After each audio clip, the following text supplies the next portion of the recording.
주상, 내 말이 들리지 않으십니까? 어찌 가만히 보고만 계시는 겁니까? 차가운 호통 소리가 편전의 정막을 깨트립니다. 용상에 앉은 임금의 어깨가 움찔하고 떨립니다. 조선의 지존, 왕이 고개를 숙이고 있는 곳은 신하들이 있는 바닥이 아닙니다. 바로 왕의 등 뒤 얇게 쳐진 붉은 대나무 발 그 너머입니다. 어미가 이렇게 피를 토하며 말하는데 주상은 효심도 없으십니까? 왕은 입술을 깨물며 아무 말도 하지 못합니다. 신하들은 그 서슬 퍼런 기세에 눌려 숨소리조차 내지 못하고 바닥만 응시할 뿐입니다. 왕의 목소리보다 더 높고 왕의 명령보다 더 무서운 여인의 목소리. 왕조차 벌벌 떨게 만들었던 권력, 바로 조선을 삼켜버린 수렴청정의 현장입니다. 본격적인 이야기를 시작하기 전에 말씀드립니다.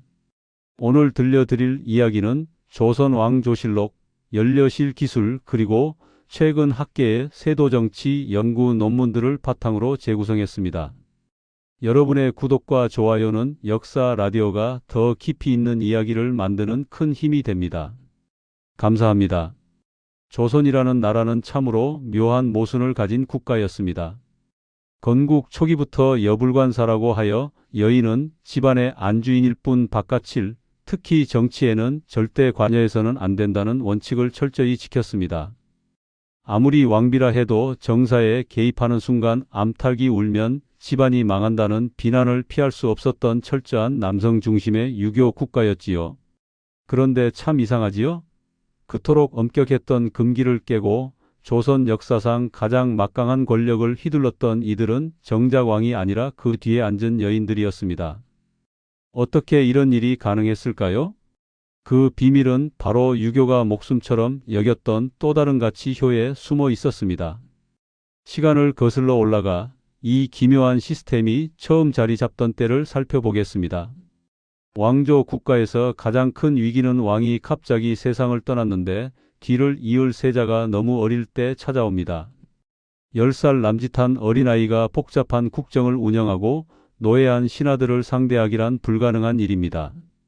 그렇다고 신하에게 권력을 맡기자니 왕권이 위협받을까 두렵고 왕족 어른이 나서자니 영모의 불씨가 될까 두렵습니다. 이때 왕실이 선택한 가장 안전한 대안이 바로 어머니였습니다. 왕의 어머니 혹은 할머니인 대왕 대비가 어린 왕을 보호한다는 명분으로 정치 일선에 나서는 것, 신하들과 얼굴을 마주하는 것은 법도에 어긋나니 왕의 자리 뒤에 붉은 대나무 발을 치고 그 안에 앉아 정사를 듣는 방식, 이것이 바로 수렴청정입니다. 수렴은 발을 내린다는 뜻이고 청정은 정치를 듣는다는 뜻입니다. 원래 이 제도는 비상시국을 넘기기 위한 일종의 안전장치였습니다. 왕이 성인이 되어 친정을 할 수 있을 때까지만 잠시 맡아두는 임시직이어야 했지요. 실제로 조선 전기에는 성종의 어머니 소혜왕후나 예종의 어머니 정의왕후처럼 비교적 이 원칙을 잘 지켜 왕권을 안정시킨 사례도 있었습니다. 하지만 권력이란 참으로 무서운 마약과도 같습니다. 잠시 맡겨둔 칼자루를 영원히 자신의 것으로 만들고 싶은 욕망이 꿈틀거리는 순간 왕을 보호하려던 그 대나무 발은 왕을 가두는 감옥이 되고 맙니다. 오늘 우리가 만날 3명의 왕비는 바로 이 제도의 맹점을 파고들어 조선을 자신의 치마폭에 가두어버린 인물들입니다. 첫 번째 주인공은 조선 중기 명종의 어머니 문정왕후입니다. 그녀는 아들이 왕위에 올랐음에도 자신이 왕인 것처럼 행동했습니다. 왕이 마음에 들지 않는 결정을 하려 하면 불러다가 호통을 치고 심지어 다 큰 아들의 종아리를 때리거나 뺨을 때렸다는 야사가 전해질 정도로 억센 어머니였습니다. 그녀에게 왕은 나라의 주인이 아니라 자신의 권력을 유지해주는 도구이자 철부지 아들일 뿐이었는지도 모릅니다. 그녀가 집권했던 20년 동안 조선은 외척 윤원형의 부정부패로 썩어들어갔고 백성들은 임꺽정의 난을 일으키며 절규했습니다. 두 번째 주인공은 영조의 계비 정순왕후입니다. 그녀는 아주 독특한 위치에 있었습니다. 66세의 영조와 혼인한 15세의 어린 신부. 그녀는 남편의 아들인 사도세자보다도 어렸고 손자인 정조보다도 겨우 7살이 많았습니다. 하지만 족보상으로는 엄연한 할머니이자 증조할머니였습니다. 이 기막힌 서열은 훗날 정조가 갑작스럽게 승하하고 어린 순조가 즉위했을 때 공포스러운 무기가 됩니다. 그녀는 정조가 평생을 바쳐 키워온 개혁 세력을 천주교 탄압이라는 명분 아래 단칼에 베어버립니다. 자신의 가문과 당파의 이익을 위해 국왕이 아끼던 인재들을 하루아침에 역적으로 몰아죽이는 피해 숙청. 그녀에게 정치는 복수이자 생존이었습니다. 그리고 마지막 조선을 돌이킬 수 없는 망국의 길로 밀어넣은 순원왕후가 있습니다.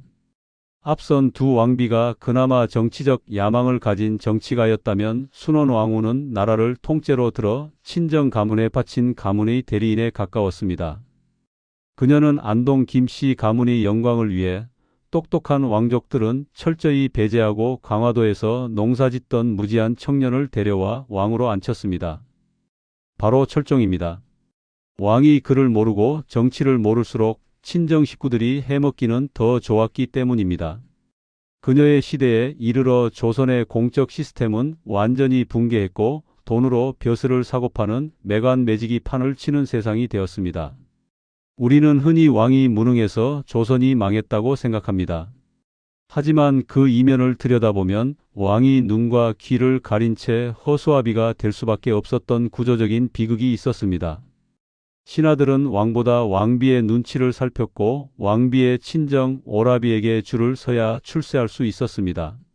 왕권은 땅에 떨어지고 그 자리를 외척의 탐욕이 채우는 동안 백성들의 삶은 지옥으로 변해갔습니다. 어쩌면 이것은 옛날 이야기만은 아닐지 모릅니다. 공적인 권한을 가진 자가 사적인 인연에 휘둘릴 때 능력 있는 인재 대신 내 말을 잘 듣는 친척과 측근을 요직에 앉힐 때 그 공동체가 어떻게 무너져 내리는지를 보여주는 서늘한 거울과도 같습니다.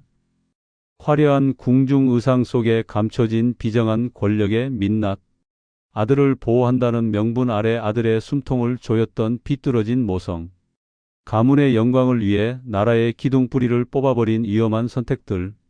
지금부터 그 붉은 대나무 발을 걷어 올리고 실록이 기록하고 야사가 증언하는 그들의 진짜 이야기를 시작하려 합니다. 그 첫 번째 순서로 우리는 조선 역사상 가장 강력했던 여인 문정왕후의 시대로 가보겠습니다. 1545년 인종이 승하하고 명종이 즉위하던 그해 여름. 궁궐에는 이미 피비린내 나는 폭풍이 예고되고 있었습니다.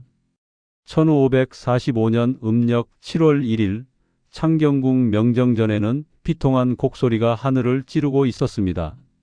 조선의 제12대 왕 인종이 재위 8개월이라는 짧은 기간을 끝으로 승하한 것입니다. 효심이 지극했던 왕의 죽음 앞에 신하들은 바닥을 치며 통곡했지만 궁궐 한쪽 데뷔전의 공기는 사뭇 달랐습니다. 슬픔보다는 차가운 긴장감 그리고 마침내 올 것이 왔다는 서늘한 흥분이 감돌고 있었습니다. 그곳에는 싸늘한 표정으로 빈소를 바라보는 한 여인 문정왕후가 있었습니다.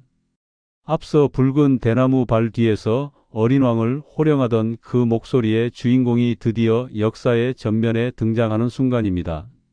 사실 문정왕후의 권력욕을 이해하려면 그녀가 궁에 들어오던 시절로 시계를 조금 더 돌려봐야 합니다.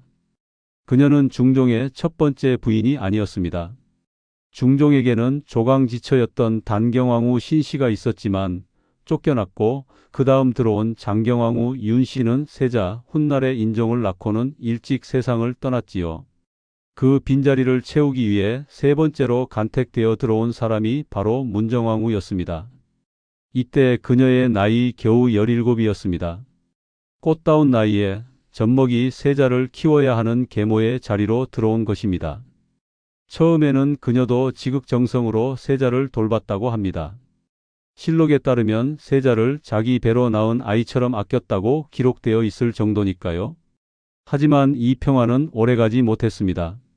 문정왕후가 자신의 친아들 훗날의 명종인 경원대군을 낳으면서 왕실의 공기는 180도로 바뀝니다. 내 아들이 왕이 될 수도 있다. 이 생각은 평범한 어머니를 비정한 정치가로 바꾸어 놓았습니다. 세자는 더 이상 지켜줘야 할 아들이 아니라 내 아들의 앞길을 막는 거대한 장애물이 되어버린 것입니다. 이때부터 조정은 둘로 쪼개집니다. 죽은 장경왕후의 오빠인 유님을 중심으로 세자를 지키려는 세력인 대윤과 문정왕후의 남동생인 윤원형을 중심으로 경원대군을 왕으로 만들려는 소윤 세력. 같은 파평 윤씨 가문끼리 왕의 자리를 놓고 피 튀기는 집안 싸움을 시작한 꼴이었습니다. 중종이 살아있을 때 문정왕후는 끊임없이 남편을 압박했습니다. 세자를 지키는 유님 일파가 우리 모자를 죽이려 한다며 눈물로 호소하기도 했지요. 그리고 마침내 중종이 승하하고 세자가 왕위에 올라 인종이 되었습니다. 문정왕후 입장에서는 최악의 상황이 온 것입니다. 하지만 그녀는 포기하지 않았습니다. 인종은 천성이 어질고 효심이 깊은 사람이었습니다. 자신을 미워하는 계모의 개조차 아침 저녁으로 문안 인사를 올리며 극진이 대했지요. 문정왕후는 바로 그 효심을 무기 삼아 인종을 괴롭혔습니다. 여기서 아주 유명한 야사 하나가 전해집니다. 아마 많이 들어보셨을 독이 든 떡 이야기입니다. 어느 날 문정왕후가 웬일로 인종을 웃으며 반기더니 떡을 내어주었다고 합니다. 계모의 따뜻한 대접에 감동한 인종은 그 떡을 맛있게 먹었는데 궁으로 돌아오자마자 시름시름 앓다가 결국 세상을 떠났다는 이야기입니다. 물론 이것은 정사인 실록에는 없는 이야기입니다. 하지만 당시 백성들 사이에서 계모가 전처 자식을 독살했다는 소문이 파다하게 퍼졌다는 것, 이것 자체가 당시 문정왕후가 얼마나 무서운 존재로 인식되었는지를 보여주는 증거입니다. 어쨌든 인종은 즉위 8개월 만에 후사 없이 세상을 떠났고 왕위는 자연스럽게 문정왕후의 친아들 12살 명종에게 돌아갑니다. 드디어 그녀가 꿈꾸던 세상이 온 것입니다. 왕은 너무 어렸고 어머니의 도움이 절실했습니다. 문정왕후는 기다렸다는 듯이 수렴청정을 선포합니다. 그녀가 권력을 잡자마자 가장 먼저 한 일은 무엇이었을까요? 바로 피해 복수였습니다. 인종의 장례가 채 끝나기도 전 문정왕후의 남동생 윤원영이 움직이기 시작했습니다. 그들은 대윤 일파가 어린 왕 명종을 해치려 역모를 꾸몄다는 거짓 고변을 조작해냅니다. 이것이 바로 조선 4대 사화 중 마지막이자 가장 처참했던 을사사화의 시작입니다. 하루아침에 멀쩡하던 신하들이 줄줄이 의금부로 끌려갔습니다. 인종을 지키려 했던 유님은 물론이고 선비들의 존경을 받던 살인파 학자들까지 닥치는 대로 엮여 들어갔습니다. 고문 끝에 억지 자백이 나오면 곧바로 참수하거나 유배를 보냈습니다. 그 과정에서 죽거나 다친 사람이 100명이 넘었습니다. 조정은 순식간에 문정왕후와 윤원영의 손아귀에 들어갔습니다. 이때 문정왕후의 모습은 우리가 아는 자애로운 국모와는 거리가 멀었습니다. 실록은 그녀를 이렇게 평가합니다. 성질이 사납고 문자를 알았다. 여인이 글을 안다는 것이 흉이 되던 시절은 아니었지만 여기서 문자를 알았다는 말은 교활하게 문서를 조작하고 법을 이용할 줄 알았다는 비판적인 의미가 담겨 있습니다. 그녀는 신하들이 올리는 상소문을 직접 읽고 반박하며 신하들을 꼼짝 못하게 만들었습니다. 12살 어린 왕 명종은 그 살벌한 숙청의 현장을 그저 지켜봐야만 했습니다. 자신의 외삼촌이 형님의 외삼촌을 죽이는 비극, 어머니가 신하들을 죽이라고 명령하는 광경. 이 충격적인 조기 교육은 어린 명종의 마음에 깊은 병을 남기게 됩니다. 문정왕후는 자신의 아들을 왕으로 만들었지만 정작 그 아들을 한 명의 독립된 왕으로 인정하지는 않았던 것 같습니다. 그녀에게 명종은 그저 자신의 권력을 정당화해주는 도구에 불과했을지도 모릅니다. 훗날 바로 이 비틀린 모성애가 아들을 평생 우울증과 화병에 시달리게 하고 결국 어머니보다 먼저 세상을 뜨게 만드는 비극의 씨앗이 됩니다. 이제 조정에는 문정왕후의 눈을 똑바로 쳐다볼 수 있는 사람이 아무도 남지 않았습니다. 왕조차 그녀의 꼭두각시가 되어버린 상황. 거칠 것이 없어진 그녀는 이제 조선이라는 유교 국가의 근간을 뒤흔드는 파격적인 실험을 시작합니다. 승려 보우를 궁으로 불러들이고 도성을 불경 소리로 채우기 시작한 것입니다. 이런 폭주는 결국 20년이나 계속되었습니다. 그리고 명종이 성인이 되어서도 붉은 발은 거치지 않았습니다. 그렇다면 그녀가 떠난 뒤 조선은 안정을 되찾았을까요? 아닙니다. 역사는 반복된다고 했던가요? 수백 번의 계절이 바뀌고 난 뒤 이번에는 아들이 아닌 증손자를 노리는 더 무서운 여인이 등장하게 됩니다. 문정왕후가 아들을 소나기에 쥐고 나라를 흔들었던 모습을 보셨습니다. 그로부터 약 200년이 흐른 뒤 조선 왕실에는 또 다른 형태의 무서운 여인이 등장합니다. 이번에는 아들이 아닙니다. 무려 증손자뻘 되는 어린 왕을 무릎 꿇린 여인. 평생을 숨죽이고 기다리다 결정적인 순간에 발톱을 드러낸 늙은 호랑이. 바로 영조의 계비 정순왕후 김씨입니다. 1800년 6월 28일 창경궁 영춘원. 조선의 르네상스를 이끌었던 개혁군주 정조가 49세의 나이로 갑작스럽게 숨을 거둡니다. 왕의 죽음은 곧 권력의 공백을 의미합니다. 곡소리가 울려 퍼지는 궁궐 안 사람들의 시선은 본능적으로 한 곳을 향해 쏠렸습니다. 바로 왕실의 가장 큰 어른 대왕 대비 정순왕후의 처소였습니다. 당시 그녀의 나이 56세. 지금 기준으로는 한창 때지만 당시로서는 할머니 중에 할머니였습니다. 그녀는 무려 15세의 어린 나이에 66세의 영조와 결혼하여 왕비가 되었던 인물입니다. 남편 영조가 죽고 사도세자가 뒤주에서 죽고 정조가 즉위하여 24년을 다스리고 죽는 그 모든 세월 동안 그녀는 궁궐 깊은 곳에서 살아남았습니다. 마치 사냥감을 노리는 맹수처럼 때가 오기를 끈질기게 기다린 것입니다.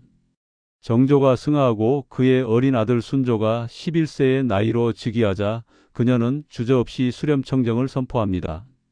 그리고 그녀가 권력을 잡자마자 가장 먼저 꺼내든 칼은 문정왕후 때보다 훨씬 더 날카롭고 치명적이었습니다. 바로 종교를 빌미로 한 정치 보복이었습니다. 1801년 새해 벽두, 조선 전역에 서슬 퍼런 포고령이 떨어집니다. 서악, 즉 천주교를 믿는 무리는 인륜을 저버린 짐승과 같다.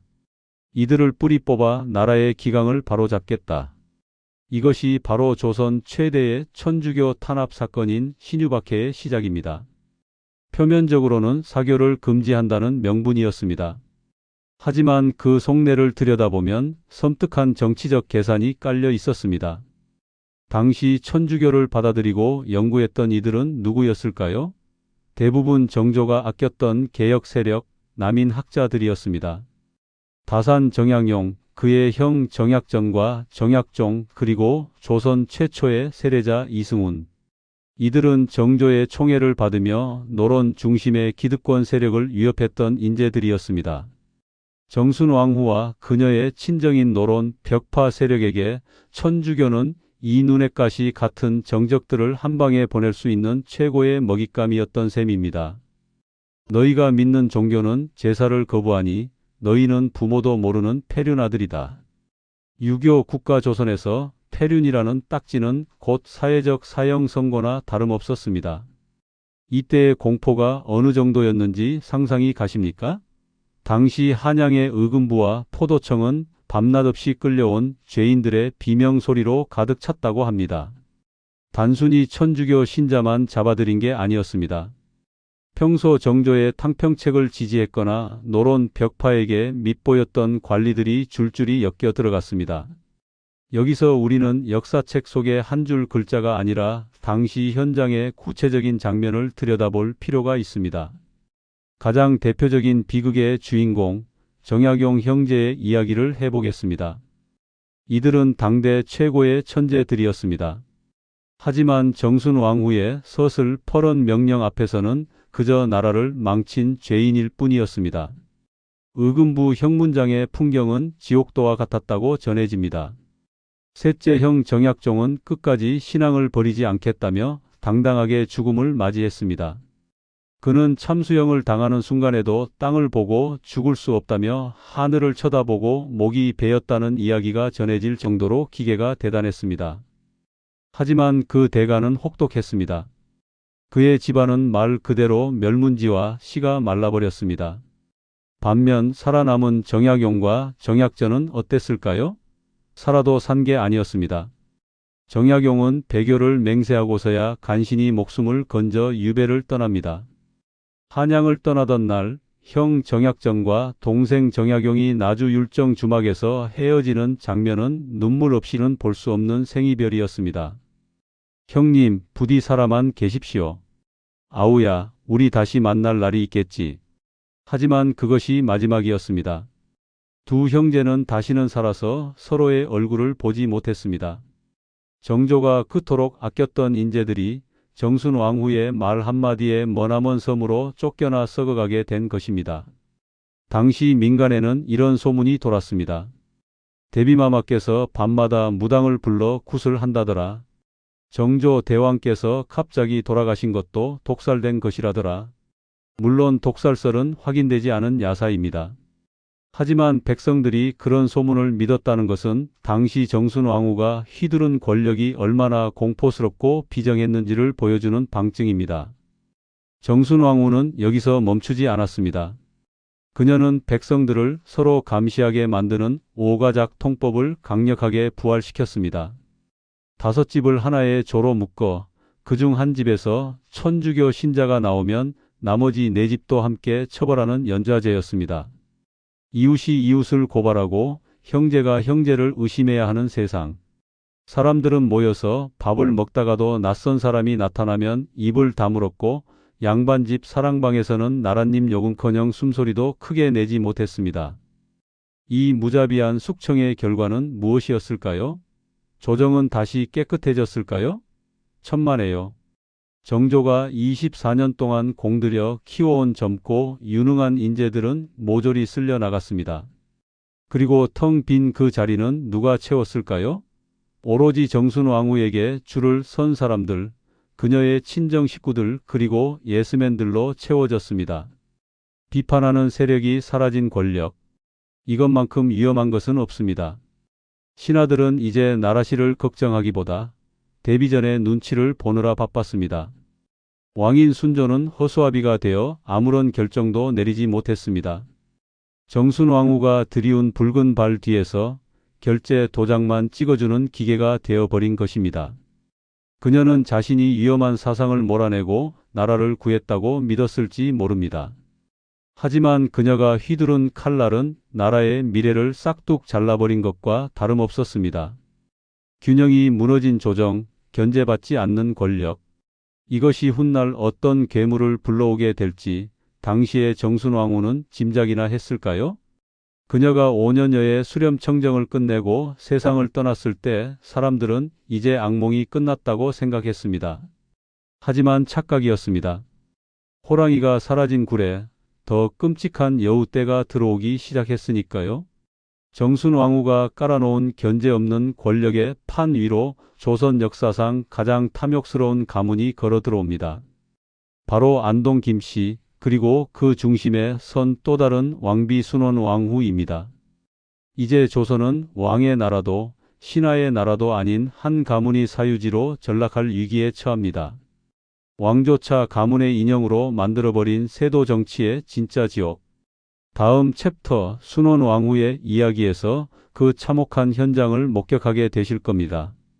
앞서 정순 왕후가 반대파를 무자비하게 숙청하여 권력의 공백지를 만든 것을 보셨습니다. 호랑이가 사라진 텅 빈 숲, 그 적막한 공간을 채운 것은 왕의 위엄이 아니었습니다. 조선 역사상 가장 거대하고 탐욕스러운 가문 안동 김씨의 그림자가 서서히 궁궐을 뒤덮기 시작했습니다. 그리고 그 중심에는 세 번째 주인공 순원 왕후가 서 있었습니다. 그녀는 앞선 두 왕비와는 결정적으로 다른 점이 하나 있었습니다. 문정왕후나 정순왕후가 정치적 승부사였다면 순원 왕후는 철저한 가문의 대리인이었습니다. 왕조차 자신의 가문을 빛내기 위한 장식품으로 전락시킨 여인. 그녀가 어떻게 나라를 가문이 사유지로 만들었는지 그 기막힌 현장으로 가보겠습니다. 1849년 6월 창덕궁. 조선의 24대 왕 헌종이 23세의 젊은 나이로 후사 없이 승하합니다. 왕실은 또다시 비상사태에 빠졌습니다. 왕위를 이을 아들이 없으니 왕족 중에서 누군가를 골라 양자로 삼아 왕위를 잇게 해야 했습니다. 이때 왕실의 최고 어른이자 국세를 손에 쥐고 차기 국왕의 지명권을 가진 사람은 대왕 대비 순원왕후였습니다. 당시 왕족 중에는 똑똑하고 나이도 적당한 인재들이 분명히 있었습니다. 영조의 혈통을 잇는 이들도 있었고 정치를 알만한 사람들도 있었지요. 하지만 순원왕후의 선택은 충격적이었습니다. 그녀는 한양의 왕족들을 모두 제치고 손가락을 들어 저 멀리 바다 건너 강화도를 가리켰습니다.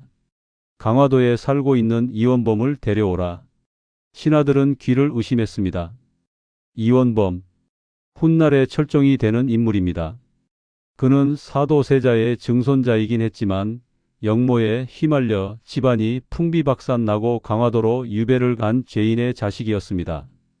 왕족의 위험은커녕 당장 먹고 살 끼니를 걱정하며 나무를 해서 팔던 말 그대로 더벅머리 나무꾼이었습니다. 그를 제대로 배운 적도 없었고 한양의 정치판이 어떻게 돌아가는지는 꿈에도 모르는 19살의 시골 청년. 순원왕후는 왜 하필 가장 자격이 없어 보이는 그를 지목했을까요? 1849년 여름 강화도에 들이닥친 왕실의 행차 장면은 한편의 블랙 코미디와도 같았습니다. 으리으리한 가마와 관복을 입은 관리들이 좁은 초가집 마당에 들이닥치자 청년 원범은 기겁을 하며 방 안으로 숨어버렸다고 합니다. 나를 잡으러 왔구나. 나를 죽이러 왔구나. 그는 관리들이 자신을 왕으로 모시러 왔다는 말을 듣고도 믿지 못해 벌벌 떨었습니다. 흙 묻은 옷을 입은 채 영문도 모른 채 가마에 실려 한양으로 끌려가는 청년. 이것이 바로 조선의 25대 왕 철종의 즉위 과정이었습니다.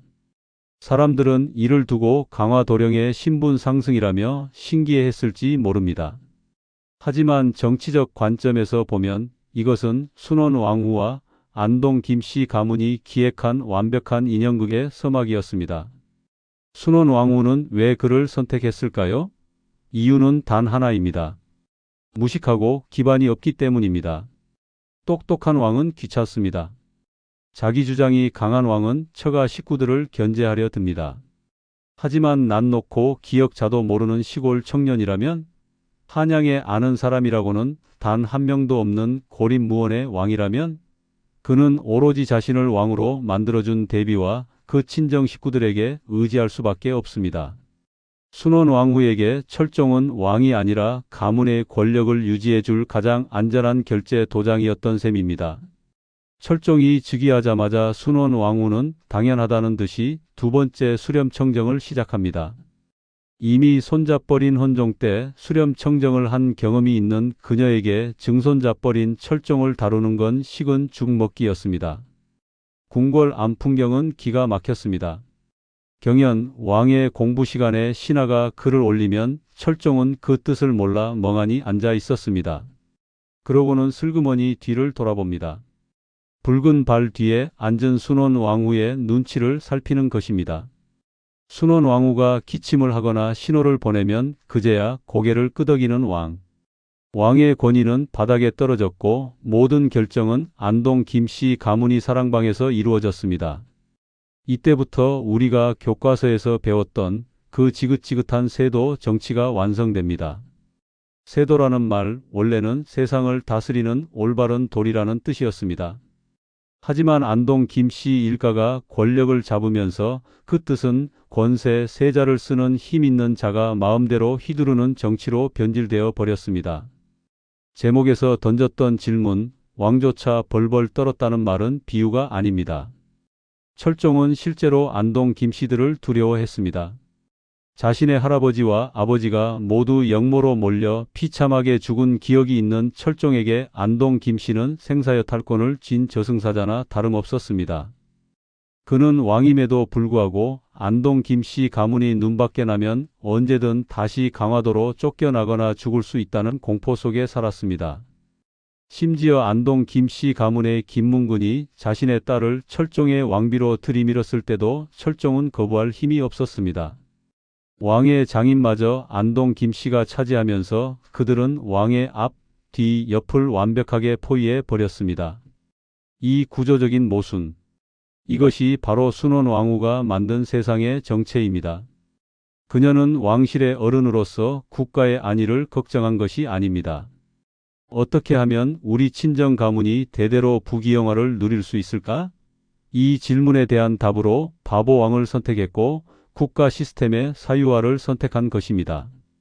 과거 시험은 요식행위로 전락했습니다.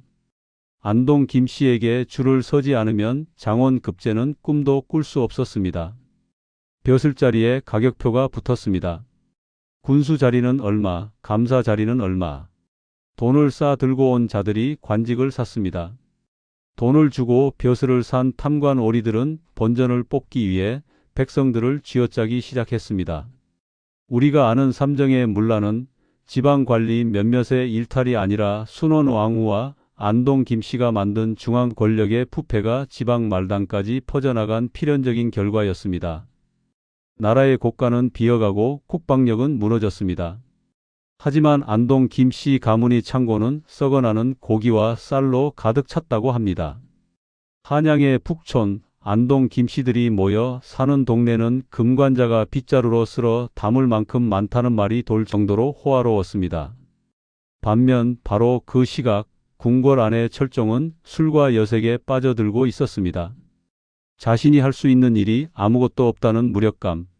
시골 청년 이원범은 점점 병들어갔고 조선의 심장도 함께 멈춰가고 있었습니다. 순원왕후는 자신의 가문을 반석 위에 올려놓았다고 흐뭇해했을지 모릅니다. 하지만 그녀의 선택은 결국 조선이라는 거목의 뿌리를 송두리째 썩게 만들고 있었습니다.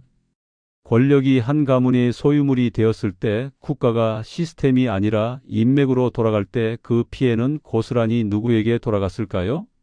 이제 우리는 화려한 궁궐 담장을 넘어 백성들의 삶이 있는 거리로 나가봐야 합니다. 왕비들의 전성시대, 그 화려한 권력 잔치의 청구서를 떠안아야 했던 것은 결국 힘없는 백성들이었습니다. 앞서 우리는 순원왕후와 안동 김씨 가문이 나라를 어떻게 자신들의 사유지로 만들었는지 그 기막힌 과정을 지켜봤습니다. 궁궐 안에서는 왕을 갈아치우고 벼슬을 사고 파는 화려한 권력의 잔치가 벌어지고 있었습니다. 그렇다면 그 담장 밖 백성들의 삶은 어땠을까요? 잔치상에 오르는 기름진 고기와 술, 그 모든 비용은 결국 누군가의 주머니에서 나와야 했습니다. 이번에는 권력이 사유화되었을 때 그 청구서를 떠안아야 했던 백성들의 처참한 현실을 들여다보겠습니다. 세 명의 왕비, 문정왕후, 정순왕후, 순원왕후. 이들의 시대는 약속이나 한 듯 공통된 풍경을 보여줍니다. 바로 시스템의 붕괴와 밀란의 폭발입니다. 먼저 문정왕후의 시대로 다시 가보겠습니다. 그녀의 남동생 윤원형과 그첩 정난정이 권세를 휘두르던 시절 조선의 토지 제도는 엉망이 되었습니다. 당시 권력자들은 백성들의 땅을 닥치는 대로 빼앗았습니다. 멀쩡한 논밭에 팻말을 꽂고 이제부터 이건 내 땅이다라고 우기면 그만이었습니다. 심지어 왕실의 창고나 관아의 재산까지도 뒷구멍으로 빼돌리기 일쑤였습니다. 농사를 지을 땅을 뺏긴 농민들은 어디로 갔을까요? 산으로 들어갔습니다. 호미 대신 칼을 들고 도적이 된 것입니다. 이때 등장한 인물이 바로 그 유명한 임꺽정입니다. 우리는 임꺽정을 홍길동 같은 의적이나 신출귀몰한 영웅으로 기억하지만 역사적으로 보면 그는 잘못된 정치가 나온 괴물에 가깝습니다. 실록은 당시 상황을 이렇게 적고 있습니다. 도적이 되는 것은 굶주림과 추위를 견디다 못해서이다. 백성이 도적이 된 것은 정치를 잘못했기 때문이다. 문정왕후가 궁궐에서 불공을 들이고 승려 보우를 아끼며 나라의 안녕을 비는 동안 정작 나라의 근간인 백성들은 살기 위해 도적이 되어 관할을 습격하고 있었습니다. 왕비가 쥔 권력이 백성을 보호하는 방패가 아니라 백성을 찌르는 창이 되었을 때 나타나는 첫 번째 증상이었습니다. 시간을 건너 순원 왕후의 시대로 오면 상황은 더 절망적으로 변합니다. 이때는 단순히 땅을 뺏는 수준이 아니었습니다. 국가 조세 시스템 자체가 백성을 약탈하는 기계로 변해버렸습니다. 앞서 말씀드린 매관매직, 즉 벼슬을 돈 주고 사고 파는 행위가 그 원흉이었습니다. 한번 생각해 보십시오. 어떤 사람이 빚을 내어 1만 양을 주고 고을 원님 자리를 샀습니다. 그가 부임해서 가장 먼저 할 일은 무엇일까요? 백성을 돌보는 일일까요? 아닙니다. 본전을 뽑는 일입니다. 1만 양을 투자했으니 임기 동안 2만 양, 3만 양을 뜯어내야 남는 장사가 됩니다. 이 과정에서 그 악명 높은 삼정의 문란이 극에 달합니다. 이미 죽어 장례까지 치른 사람의 이름을 장부에 올려 세금을 걷는 백골징포 갓 태어나 젖을 먹는 아기에게 군포를 물리는 황구첨정.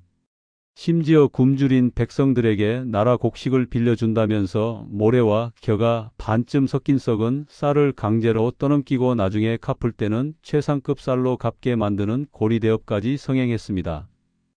백성들이 씹어야 했던 것은 밥이 아니라 모래 섞인 절망이었습니다. 이것은 일부 탐관오리의 일탈이 아니었습니다. 중앙 권력을 쥔 안동 김씨 가문이 묵인하고 오히려 조장한 구조적인 착취였습니다. 지방관들이 뜯어낸 돈의 상당 부분은 다시 한양의 권세가들에게 뇌물로 상납되었으니까요. 결국 이 거대한 먹이사슬의 맨 밑바닥에 있는 백성들만 뼈와 살이 깎여 나갔습니다. 참다 못한 백성들은 결국 죽창을 들었습니다. 1862년 임술 농민봉기가 터지며 조선 전역이 불타올랐습니다. 진주에서 시작된 밀란은 삼남 지방을 넘어 북쪽 함경도까지 들불처럼 번졌습니다. 관할을 습격하고 탐관 오리를 끌어내 처단했습니다. 이것은 단순한 폭동이 아니었습니다. 더 이상은 못 살겠다는 백성들의 피맺힌 절규이자 국가 기능을 상실한 조선 왕조에 대한 탄핵 소추안이었습니다. 우리는 여기서 냉정하게 질문을 던져봐야 합니다. 도대체 조선의 그 촘촘했던 견제 시스템은 다 어디로 갔을까요? 조선은 원래 사헌부, 사관원 같은 언론기관이 있어 왕과 권력자를 비판하고 견제하는 기능이 아주 발달한 나라였습니다.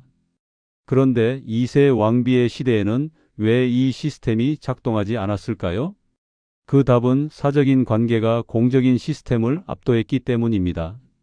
문정왕 후의 동생, 정순왕 후의 친정, 순원왕 후의 안동 김씨. 이들은 왕의 외척이라는 법 위에서 노는 특수 관계였습니다. 감히 신하들이 왕의 장모, 왕의 할머니, 왕의 외삼촌에게 칼을 들이댈 수 없었던 겁니다. 견제 장치가 고장난 권력은 반드시 부패하게 되어 있습니다. 사실 이런 구조는 오늘날을 사는 우리에게도 낯설지 않습니다. 회사나 조직, 어떤 공동체에서든 원칙보다 관계가 앞서는 순간을 종종 목격하곤 합니다. 능력 있는 사람보다 사장님의 친척이 혹은 유력자의 라인을 탄 사람이 요직을 차지하고 전횡을 휘두를 때 그 조직의 분위기가 어떻게 변하던가요? 건전한 비판은 사라지고 아부하는 목소리만 남습니다. 열심히 일하는 사람들은 의욕을 잃고 줄을 잘 선 사람들만 득세합니다. 결국 그 피해는 조직 전체의 경쟁력 저하로 나아가 구성원 모두의 고통으로 돌아오게 됩니다. 조선의 역사는 우리에게 말해줍니다. 권력이 특정 가문이나 특정 세력의 사유물이 되는 순간 국가는 멸망의 길로 들어선다. 새 왕비는 자신들의 가문을 위해 최선을 다했을지 모릅니다. 문정왕 후는 파평 윤씨를, 정순왕 후는 경주 김씨를, 순원왕 후는 안동 김씨를 조선 최고의 가문으로 만들었습니다. 하지만 그들이 가문의 영광에 취해 축배를 드는 동안 조선이라는 배는 서서히 그러나 확실하게 가라앉고 있었습니다. 백성들의 분노가 임계점을 넘어 폭발하던 그 시점, 화려했던 세도 정치의 끝자락에서 왕비들은 과연 어떤 성적표를 받아들게 될까요? 이제 우리는 이 이야기의 마지막 장, 붉은 발이 거치고 난 뒤에 쓸쓸한 풍경을 마주해야 합니다. 그녀들이 떠난 자리에 남겨진 것은 폐허가 된 나라와 망국의 그림자뿐이었습니다. 1857년 순원 왕후가 세상을 떠나고 몇 년 뒤 철종마저 후사 없이 승하했습니다. 수십 년간 왕위 등 뒤를 가리고 있던 붉은 대나무 발은 거쳤지만 그 뒤에 드러난 조선의 용상은 너무나 초라했습니다.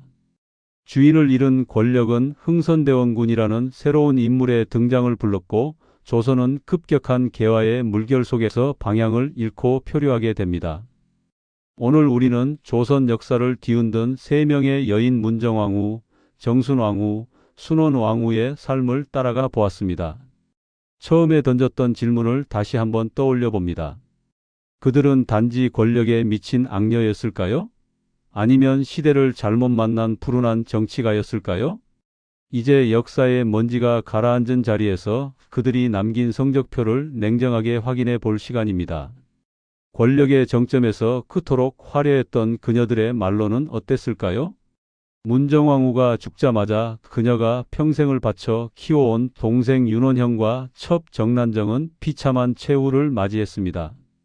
성난 살인들의 탄핵을 받아 쫓겨난 그들은 황해도 강음의 시골집에 갇혀 살다가 결국 스스로 독약을 마시고 생을 마감했다고 전해집니다. 그녀가 아들을 윽박지르며 지키려 했던 가문의 영화는 그녀의 죽음과 동시에 물거품처럼 사라졌습니다. 그리고 그녀가 그토록 사랑했던 아들 명종은 어머니의 그늘에서 벗어난 지 겨우 2년 만에 34세의 젊은 나이로 요절하고 말았습니다. 어머니의 과도한 집착이 결국 아들의 생명력마저 갉아먹은 것은 아니었을까요? 정순왕후가 남긴 유산 역시 허망하기는 마찬가지였습니다. 그녀는 정조의 개혁을 지우고 남인 세력을 몰아내며 자신의 친정인 경주 김씨의 세상을 만들려 했습니다. 하지만 그녀가 죽자마자 권력의 추는 안동 김씨에게로 넘어가 버렸습니다. 그녀가 만들어 놓은 견제 없는 권력 구조를 안동 김씨가 고스란히 물려받아 더 악랄하게 써먹은 것입니다. 그녀는 자신이 승리했다고 믿었겠지만 결과적으로는 조선을 세도 정치라는 깊은 수렁으로 밀어넣은 길잡이 역할을 한 셈이 되었습니다. 그리고 순원왕후. 그녀의 선택은 가장 치명적이었습니다. 왕권을 철저히 무력화시키고 가문이 이익을 앞세운 결과 조선의 국방과 경제, 민생은 회복 불가능한 상태로 망가졌습니다. 삼정의 문란으로 백성들은 등을 돌렸고 인재 등용 시스템이 붕괴된 조정에는 외세의 침략을 막아낼 지혜로운 신하가 남아있지 않았습니다. 결국 1910년 경술국치, 나라를 잃은 망국의 비극은 갑자기 찾아온 것이 아닙니다. 순원 왕후와 안동 김씨가 수십 년간 갉아먹은 조선의 기둥뿌리가 그 거센 바람을 견디지 못하고 무너져 내린 필연적인 결과였습니다. 이 세 왕비의 이야기를 관통하는 하나의 공통점이 있습니다. 바로 공과 사의 전도입니다. 나라를 다스리는 공적인 자리를 내 가족과 내 가문을 챙기는 사적인 수단으로 사용했다는 점입니다. 사실 이것은 비단 옛날 왕실만의 이야기는 아닐 겁니다. 우리가 살아가는 오늘날의 모습과 겹쳐 보이는 지점이 분명히 있습니다. 팔은 안으로 굽는다는 말처럼 내 식구, 내 핏줄, 내 사람을 먼저 챙기고 싶은 것은 인지상정일지도 모릅니다. 어렵게 잡은 권력이나 지위를 이용해 자식에게 좋은 자리를 만들어주고 싶고 친척에게 도움을 주고 싶은 마음. 그 마음 자체가 악은 아닐 겁니다. 하지만 그 사적인 욕망이 공적인 시스템을 넘어서는 순간 어떤 비극이 벌어지는지 우리는 역사를 통해 똑똑히 목격했습니다. 능력 있는 사람이 가난과 차별에 좌절하고 배경 좋은 사람이 룰을 어기고 새치게 하는 세상. 그 결과는 공동체 전체의 붕괴였습니다.